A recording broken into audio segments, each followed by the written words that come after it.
இந்த 3Cயை ஃபாலோ பண்ணிங்கன்னா உங்கள் ட்ரீம் ஃபிசிக்கை 3 டைம்ஸ் ஃபாஸ்ட்டாக உங்களால் பில்ட் பண்ண முடியும். First commitment. ஸோ நம்ம எந்த ஒரு விஷயம் அச்சீவ் பண்ணணுனாலுமே கமிட்மெண்ட் அப்படிங்கிறது ரொம்பவே இம்பார்ட்டன்ஸ். நம்ம எப்படி நம்மளோட ஃபேமிலிக்காக, நமக்காக, நம்ம ஃபினான்ஷியல் நீட்ஸுக்காக ஆஃபீஸ்க்கு கமிட்டடாக டெய்லியுமே போகிறோமோ அதோட ரிவார்டாக நமக்கு சேலரி கிடைக்குது.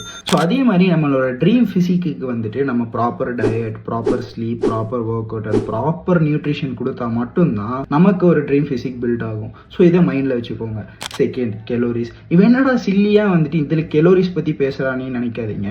நீங்கள் உடம்பு ஏற்றணுனாலும் சரி, இறக்கணுன்னாலும் சரி, நீங்கள் கெலோரிஸில் இன் அண்ட் அவுட் ப்ளே பண்ணால் மட்டும்தான் உங்களால் உங்கள் ட்ரீம் ஃபிசிக்கை அச்சீவ் பண்ண முடியும். கெலோரிஸ் பற்றி ப்ராப்பரான வீடியோ நான் அப்கமிங் டேஸில் போடுறேன்.